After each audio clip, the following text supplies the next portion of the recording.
are you expecting? Welcome back to the Reinvent Health podcast. In today's show, I chat with the fabulous Dr. Mark Opperman about all things hormones, how to balance hormones as we age, when things go wrong, what to do about it, as well as how our lifestyles can make or break us. Dr. Mark is a regular guest on the home channel's Real Health and has a weekly health segment on Cliff Central. Please go to the show link to find Dr. Mark's contact details and website link. If you enjoyed this episode, please share it with your friends, colleagues, and family. And don't forget to subscribe and leave a review. This helps me to reach a wider audience. Enjoy. So Dr. Mark Opperman, thank you so much for joining me on the Reinvent Health podcast today. I'm so thrilled to have you here because hormones are so topical and something that's really misunderstood. And I'm hoping we can demystify a lot of the misconceptions about hormones as we age. Nikki, thank you. It's such a pleasure to join you. And yes, I think when we look at hormones, most people, when they hear the word hormone, think of menopause in women. Mm-hmm. And men, when they hear the word hormones, think about their wives. Exactly. But we tend to forget that we have 50 hormones in the body. And just like an orchestra, yes, each of them represents an instrument. Now, if they go out of tune or out of rhythm or sync with one another, the piece of music that you listen to is no longer a symphony. It starts sounding like a cacophony. And that's what we deal with hormones on a daily basis, specifically in women. Sure. And I think, most people will come see you when they're really feeling awful, when the sex drive is non-existent, when they can't lose weight, when their hair is falling out. We tend to wait until everything's falling apart before we start thinking about long-term effects of not looking after ourselves. So just for the sake of those listening, give us an idea of what you see in your practice on a daily basis and who's coming to see you and for what. You know what, Nikki, actually the tendency is changing. We used to see women going into the menopausal period from the age of 50, but it's starting sooner and sooner than one would be expecting. So for both men and women, we are in our prime in our 20s. And from the age of 28, things start changing, specifically for men.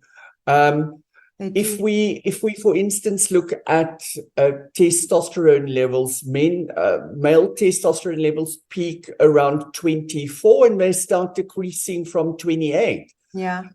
What women don't realize is that their estrogen comes from testosterone. You make more testosterone in the ovaries because it's the testosterone that then goes on to form estrogen. Now, testosterone level starts declining in women from the age of 20. Yeah. And by the time that you get to 50, your testosterone levels have declined by 20%. So, it's far sooner than one would actually think. And, as I said, all these things are linked to one another. So when one starts declining, it opens the doors and causes avenues and stimulations and inhibitions of other hormones. Yes. So you start throwing out the cascade from a very young age, actually. Yeah. And we are seeing this earlier and earlier. And I think, a lot of this has got to do with stress, not managing stress. Absolutely. We don't have the community support and the connections we should have as a species. People are not looking after their health as they should. And let's really focus on, there's so many things that we could talk about today, but let's talk about why we should be optimizing hormones as we age. I always say to people that if nature had its way, that it'd be done with us by the age of 43, because we can't technically procreate anymore. And then purely on a species level, there's no need for us. So everything declines and we are heading, one direction to sort of falling apart. But we don't have to do that. I love what you said there for one simple reason. And I explain this to my patients every single time with every consultation. Mm-hmm. Our biological lifespan is 38 years. That's right. So, but the only mammals that live longer than us are elephants and whales. Yeah. But through the advancements in medicine, we've extended our life expectancy. Exactly. But we haven't changed our physiology and our biology. And that is what changes. And the changes in hormones are what lead to the diseases of aging. And here we think about cardiovascular health, like hypertension, cholesterol levels. We think about our glucose and insulin metabolism, cholesterol, etc., etc. So you start getting heart attacks and strokes and diabetes and cancer and cognitive decline and bone loss, which leads to immobility. And that ultimately would have killed you if you were living in the wild, if it wasn't for how we changed the way that we live. Exactly. So yes, absolutely. Okay. I do agree with you. At the age of 43, you should actually be dead. Yes, exactly. So, telling somebody in their early 20s or mid 20s that they should be actually thinking about their mortality and should be thinking about how they, optimize their hormones is like trying to sell life insurance to a child. They don't understand mortality. You can't even imagine what it would feel like to wake up in the morning with a backache, because it's not part of your, it's not how you made up at that point. And probably at that point in your life, your hormones are thriving. So what should we do? And for those listening who are interested in being vital, healthy, happy 80-year-olds, 90-year-olds, what should we be doing in our mid-20s to make sure that we increase the quality of life or our lifespan going forward?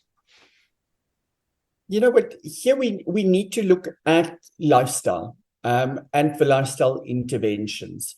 It's very interesting that if we look at the World Health Organization's recommendations for physical activity, for adults, physical activity can be 150 minutes per week. Yeah.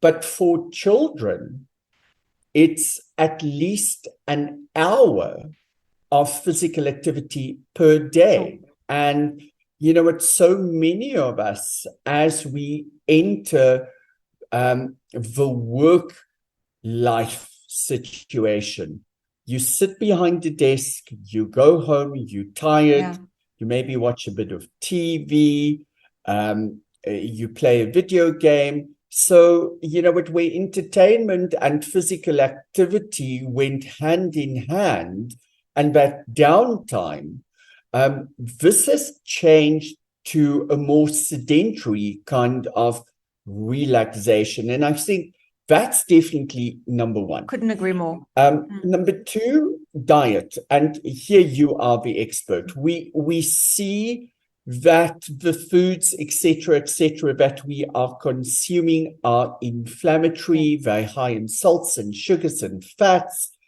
and that contribute to hormonal instability, because I either overstimulate a system, and that leads to problems, or I don't stimulate it at all. And the one that I think is something that no one ever can escape unless you live a very cushy lifestyle on a tropical island where you're part of the locals and there's enough food for you to go and pick and fish. What stress is what ultimately kills us. Let's just, just focus on that for a little bit, because, lack of movement as somebody said, it was as dangerous as smoking. And I completely agree, because it affects our brains and our bodies. But let's just dive into how body composition, specifically metabolic syndrome or elevated glucose insulin levels, directly affect our hormones and how that leads to infertility. I mean, if you look at the average, and I'm really generalizing here, but the average 30-year-old South African male, they have got an overhanging gut. They do not look well. And this is directly connected to alcohol consumption, high consumption of processed foods. And with that comes low testosterone levels. So, how are these things all connected? How does the hormone insulin impact our ability to make those sex hormones? What we need to understand is that insulin is a pro-inflammatory hormone. And I don't think people actually understand what insulin does. So I always, when I talk about energy metabolism, I refer to someone that all of us have become very familiar with, and that's ESCOM. So if you think about ESCOM and how they generate power, it's they need fuel, and the fuel is your coal. Now, the fuel for the body is what you put into your mouth. And the fuel that we are referring to here is glucose. Now, glucose comes from carbohydrates. And I think at some point, you should enlighten us a bit about good carbohydrates and bad carbohydrates. Now, those carbohydrates breaks down into the building block, which is glucose. Now, glucose circulates in the bloodstream, but it's useless there. Actually, it's quite dangerous if it's just in the bloodstream, because your fuel needs to get to the power station. For it to get there, you need a transport system. Yeah. So let's just take a look at what is happening at our ports. A little while ago, we all heard about all these trucks that are standing at the ports and they can't get the coal to transport it, blah, blah, blah. Now, if you have too much glucose in your system, your transport system, your insulin needs to work harder. Now, suddenly you're going to produce more and more vehicles. Now, all of us know that if you drive on the N3 or the N2 or N1 to Durban, your biggest complaint is that, oh my God, there's so many trucks on the road. And what do those trucks do? Number one, they hold up traffic. Exactly that. And number two, they damage the road system. And this is what insulin does. Now, the way in which it connects to your sex hormones is that insulin, being a pro-inflammatory hormone, is going to elevate cortisol levels. Cortisol is the hormone that regulates your blood sugar. And cortisol, if it elevates in conjunction with things like stress and inactivity, now starts down-regulating the rest of your hormone systems. And in particular, when it comes to your sex hormones, it elevates estrogen levels. Now, estrogen comes from testosterone. So think about it logically. If I have enough estrogen, the body is going to say, you don't need to make more. So you're going to start switching off the system. So you are going to stop making testosterone. And therefore, testosterone level starts decreasing.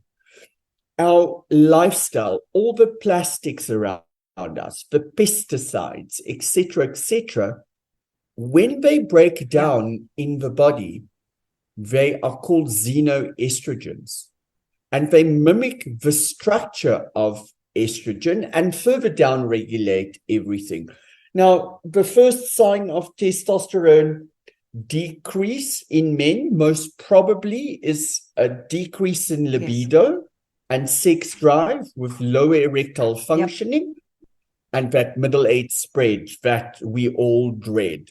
And I cannot tell you how many younger guys, and here I'm talking 28 to 38 sitting in my practice with erectile dysfunction or with a low sperm count. And this is directly related to what is happening in the other hormone systems. And, you know, so often when you get a woman coming to you because they can't get pregnant, and they've been for all the tests and they've done all the prodding and poking, no one's gone and asked the partner, the husband, the boyfriend, you know, what's going on your side. And invariably, these guys have got low sperm count, low testosterone, they are insulin resistant, but nobody looks at the other half of the, you know, the recipe here. And it is a growing issue. But then also we're seeing this in younger children. So I'm seeing young girls age 8 and 9 who've started menstruating, and the moms are like, why does this happen so soon? And it's just what you've said. These children are more sedentary than they should be. They're not getting an hour of high intensity movement in every day. They're consuming way too much glucose. They're drinking energy aid. And they stress. These children are stressing, and we're wondering why we are seeing, you know, kids with elevated hip to waist ratio and elevated levels of estrogen so early, and this becomes disease later on in life. You know, this is so dangerous. Absolutely. You know what, when we look at the incidence of overweight and obesity in children under the age of 5, terrifying. The statistics are shocking. And this is because of the processed food that these kids are exposed to. Now, if we look at the children from 5 to 18, 40% of children are overweight and 13% of those children are obese.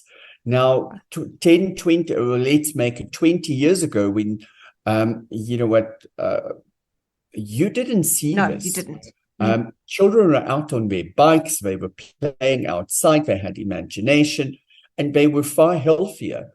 Now, obesity in childhood is definitely associated with a higher incidence of metabolic disease, like you said earlier, and we can discuss that at some point. But metabolic disease leads to a change in your lipid metabolism. It leads to cardiovascular disease, higher incidence of diabetes, and cancer. Yes. Now, think about how many new cases of cancer we are starting to see in people younger than 50, which is unheard of. Cancer is an age-related disease. Yes. Why?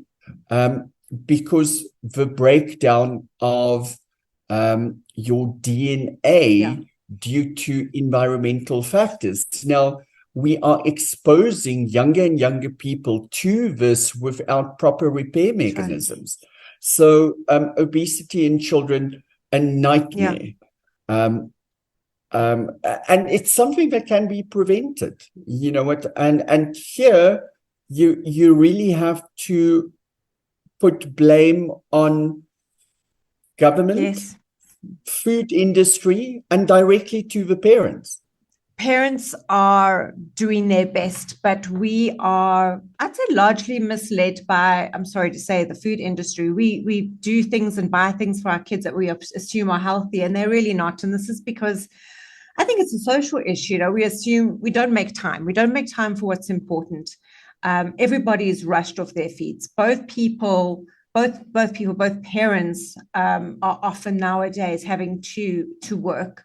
So that family dynamic and sort of the structure where we can create better choices for our families is diminishing. It's diminishing rapidly. And this is a massive issue. So just to change or sort of scoot sideways on this very topic, you know, often when we see young kids come into the practice with these hormone issues, they've often been to see a doctor, like a gynae, or the mom takes them to see a doctor or a gynae because they're overweight, they're breaking out with acne at the age of 10, they're menstruating, and the doc puts them on a contraceptive pill. in your opinion, in your experience, what are the shortcomings and the benefits of a contraceptive pill right through, whether you're 20 or 30 or 40, but what are the shortcomings of that for young people? Where is it causing problems? So, there was a very interesting study and article that was published recently on the use of contraceptives and mental health. And, what we saw that contraceptives play a role in depression and anxiety in children. I'm going to stick my neck out here and tell you what we are seeing in our practice. What we see on average about 3 or 4 women per day. And as we go through the consultations with them, I always focus on a menstrual history and, with contraceptive history as well. Certain of our contraceptives, and for this discussion, I won't mention them, but certain of the contraceptives definitely creates estrogen suppression.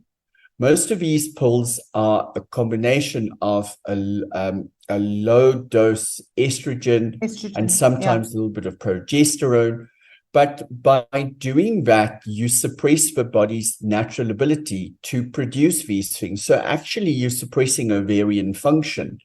So you're putting yourself into menopause early, basically. Yeah, these patients present with a clinical as well as biochemical picture of menopause, that we see total estrogen levels, or E2 levels, we call it estradiol, below 48 when they're on a contraceptive tablet. So, contraceptives work if they are used for the correct reason. I wouldn't put someone on a contraceptive to manage their acne. Right.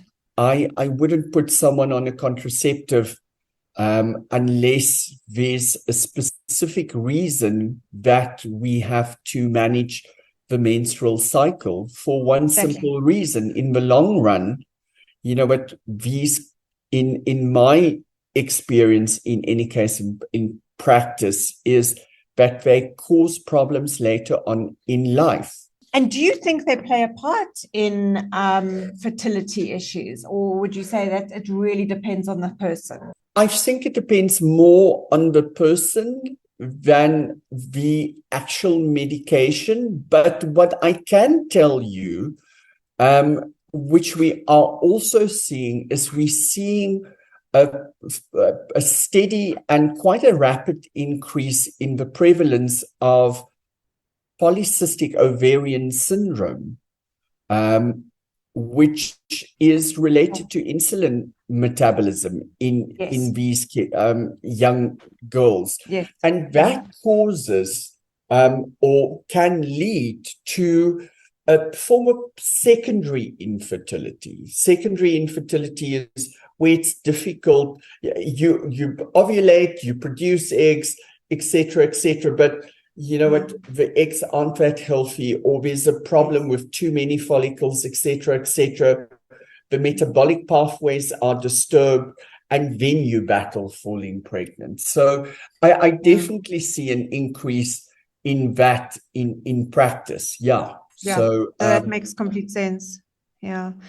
So just to flash forward then, to sort of go on as we're aging, I'm also seeing an increasing number of couples in their 60s and 70s who are coming to me and saying, well, they really want to do something about their sex drive, about their libido.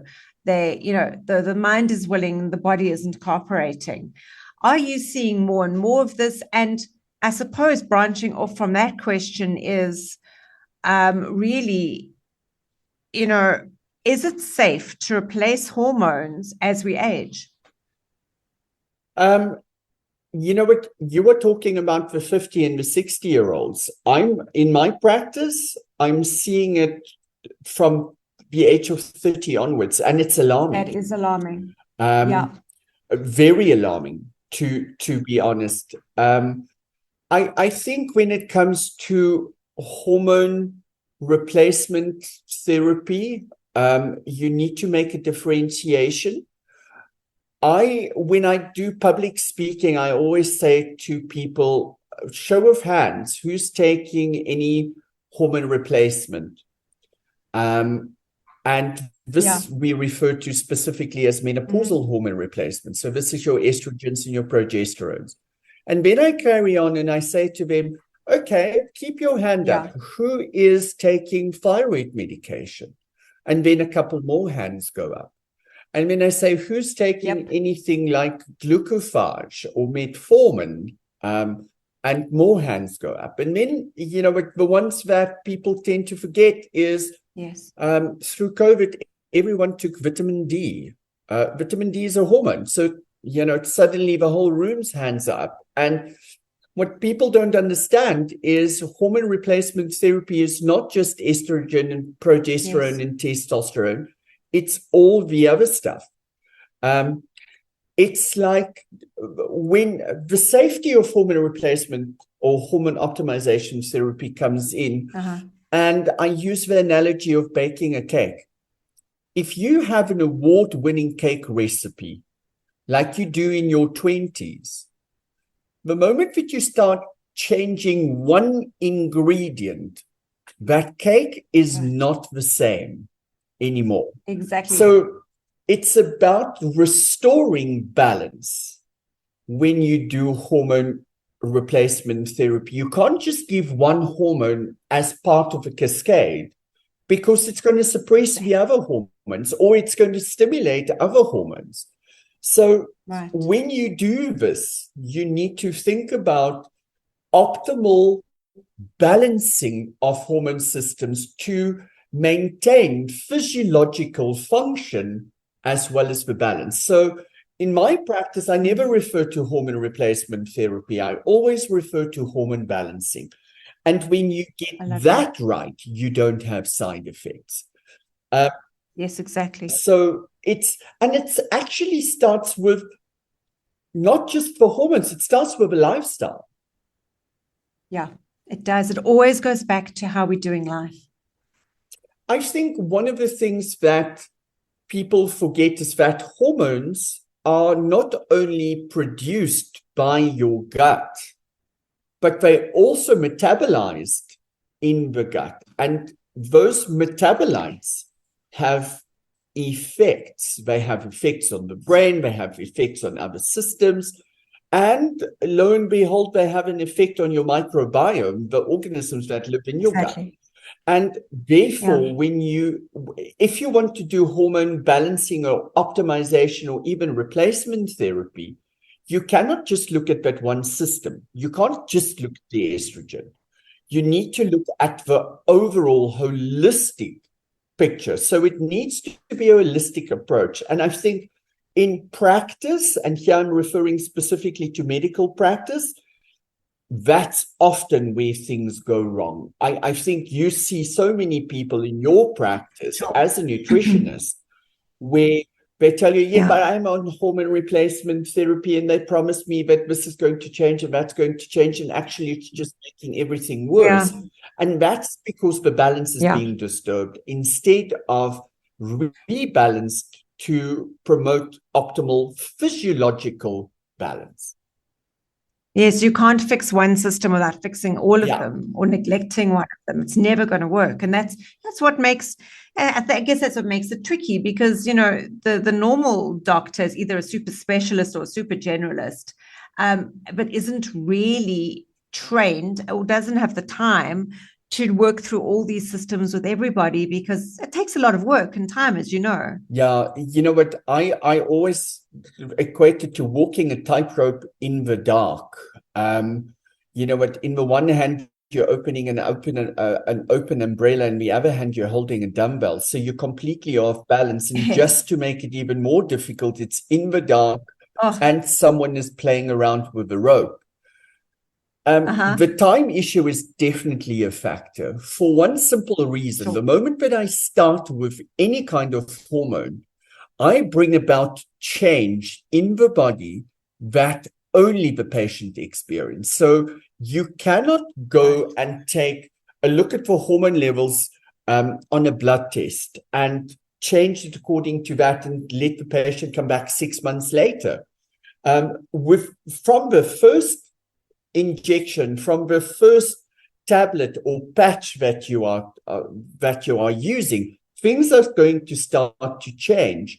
So, you need to be able to adapt your protocol to how the patient is reacting. There is no cookie cutter that would fit one patient to the other one. Every single one is different. Oh, couldn't agree more. And that is where the problem comes in. Why hormone replacement therapy is difficult and incredibly time consuming. Yes. And that being able to adapt your protocol and change your mind and do what that patient needs in the moment is the key. And that's where the yes, but it requires constant feedback from the patient. Yes. For instance, in my practice, when we start with hormone treatments, the patient is in contact with us once a week, either telephonically or at face to face, because we need to understand what our treatment is doing to the patient, because it can actually make them feel worse. And you either have to support them through that process and say, this is normal. You're supposed to be feeling this, or oops, this is not working for you. We need to think of something else. And I think that's really important, is to know that this is a system that needs to be adjusted and fine-tuned to fit everyone specifically. It's not like you're taking a Disprin and your headache goes away. This is something that's very unique to every individual, because we're so unique. I mean, it's like a fingerprint. And, and I love that you check in so often, because that's when you can really make a difference in people's lives. Nikki, I think one of the things that people tend to forget is, when you're on hormone treatment, your environment and your lifestyle has a very big role to play in how your treatment is functioning, and that changes over time. So, you, for instance, when we look at menopausal treatment, when someone goes into menopause or into the perimenopausal period, the estrogen requirements differ to that 5 years later. So, so many times we see patients that has been given a prescription and may stay on that prescription for years with, decreased efficacy of the treatment itself. So, it is a constant adjustment, just like you have to change your diet. Your body's requirements for hormones and the interactions with one another change constantly. Oh, completely. And I always say that to people, is that what's going on in your life that, that an eating protocol worked last year, but it isn't working this year. What's happening this year? How is the environment different? Because we've always got to adjust for these things. And I mean, that's why diets don't work long term, is because it doesn't take that into account. And that's a signature for personalized healthcare. Absolutely. I think this is where we start moving away from normal Western medication or allopathic treatments to functional treatment. You want to function optimally in the boardroom, in the bedroom, on the sports field. And, your environment changes constantly, like you said. So you need to be able to adapt. And I think this is where we fall short in Western medicine. And functional medicine and preventative medicine is going to be where all of us will be focusing on in the next, I would say, less than 10 years' time. It's going to be preventing diseases of aging. It's not treating them. It's far easier and far cheaper to prevent something than it is to treat it. In your opinion, I mean, I'm sure you're seeing, and I know you are, because we chatted about this last week, is increasing incidence of mental health issues, whether it's anxiety, depression, PTSD, but the symptoms are coming out more and more. People are not coping. We know this is environment. We know this is based largely on circumstance, but where do hormones play a role in what we're seeing as increased levels of dementia, depression, anxiety? So it's that decrease in certain hormones and neurotransmitters. And just to break it down, both hormones and neurotransmitters are chemical messengers. The only difference is that the neurotransmitter work over a very short distance, for instance, between nerve cells in the brain, and your hormones are made by specific tissue in one part of the body, and then it needs to circulate through your bloodstream to another part, and there they have to bind to receptors. So lifestyle and our environment, whether it being stress, whether it being diet, whether it being activity, affects how those hormone systems balance and interact with one another. If we look at the most common mental health issues, if we're looking at depression and anxiety, sleep here plays an incredible important role. So just think about what happens when you stress or overwork. You don't sleep properly. And the moment that you don't sleep properly, the body starts producing cortisol at higher levels. And that cortisol now pushes up your blood pressure. It pushes up your blood glucose levels. It creates dysfunction in your lipid metabolism. And that leads to changes in the other hormone systems. So testosterone that starts decreasing leads to less production and stimulation of dopamine in your brain. Serotonin comes out of your gut. So often, what you think about, I just need some comfort food. And what's comfort food? Comfort food are the food that make us feel better. It's what your mother gave you when you were a child, when you were sick, or when there was a celebration, and it was always something sweet or salty or something like that. And that changes your microbiome, which produces your serotonin levels, the feel-good hormone. Now, let's just think about what happens when you have a piece of chocolate or a piece of cake to feel better. It stimulates dopamine in the brain. But you know what? That change is so much related to hormone systems and neurotransmitters that the incidence of these diseases are skyrocketing. We spoke about it last week, how nutrition, for instance, affect mood. And you are the expert on this. One of the things that you told me, which I didn't know, is, just how seed oils, for instance, have an effect on inflammation, and that inflammation has an effect on your neurotransmitter, specifically serotonin, which leads to anxiety, depression, ADD, etc., in children. So, this has been a really, really in-depth and fascinating discussion. And I'm sure anyone listening is thinking, well, what now? Aside from making an appointment to come and see you, which I hope many, many people listening will do, what is in your opinion, the one or two simple things we can all start doing right now to turn this tide around and start, looking after our health span in terms of hormone optimization? What are the simple hacks?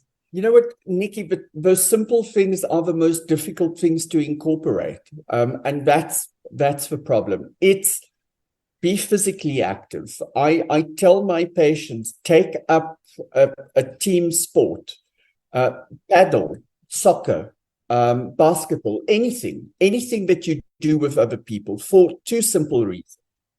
It allows you the physical activity that your body needs, and it allows you time to de-stress and, associate and interact with other people. So it goes a long way to managing stress. Yeah. Optimal sleep.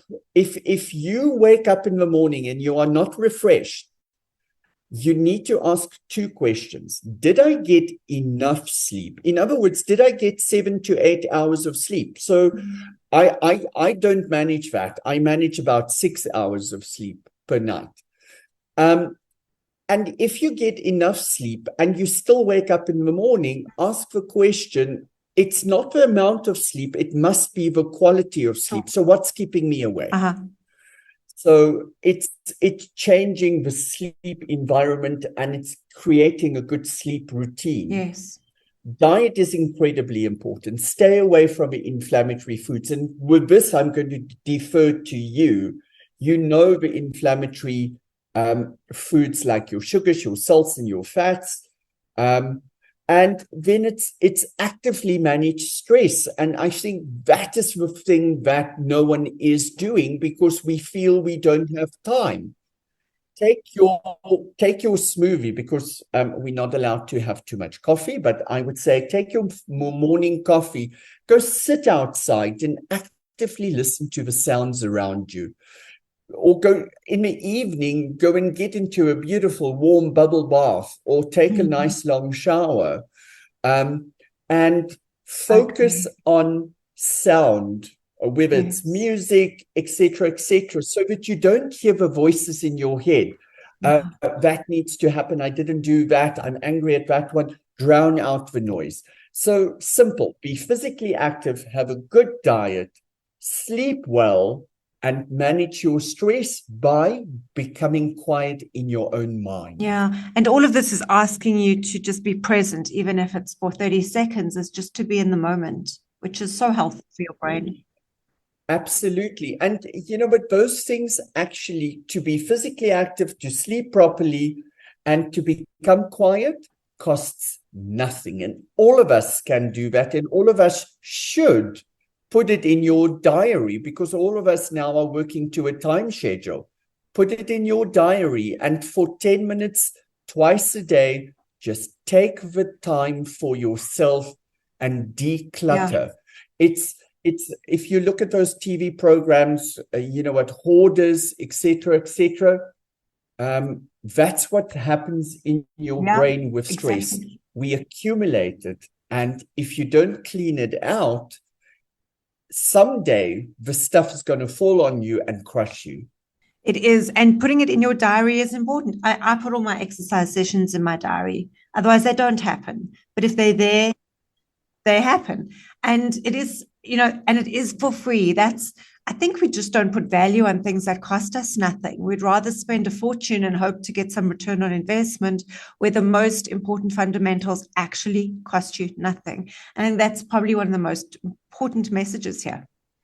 I can't agree with you more than that. And for parents out there, expose your kids to hobbies, but whether it's creating a food garden where you grow simple stuff, carrots, beets, lettuce. It takes them out to teach them about healthy food, and it limit the time that they are sitting glued to some kind of screen, and limit your own screen time as an adult. And this all plays a part in optimizing your health and hormones. So, Dr. Mark, thank you so much for joining us today. This was a wonderful conversation, and I'm hoping, I'm going to invite people listening to send questions in, because we can talk at length about so many topics around hormones. So send in questions. I'm sure we'll, find a gap really soon to answer all those questions for you, because I think keeping the conversation going is really important, and that's the way we start healing. And this is all part of being part of a community. Absolutely. You cannot do this on your own. You need support. Yes, you do. Thank you so much for your time today. I can't wait to get this out there. And I will put all of your contact details and social media handles in the show notes, so anyone listening can get hold of you at any time and come and see you. Nikki, thank you so much for having me on your podcast. I really do appreciate that, and I'm looking forward to our next one.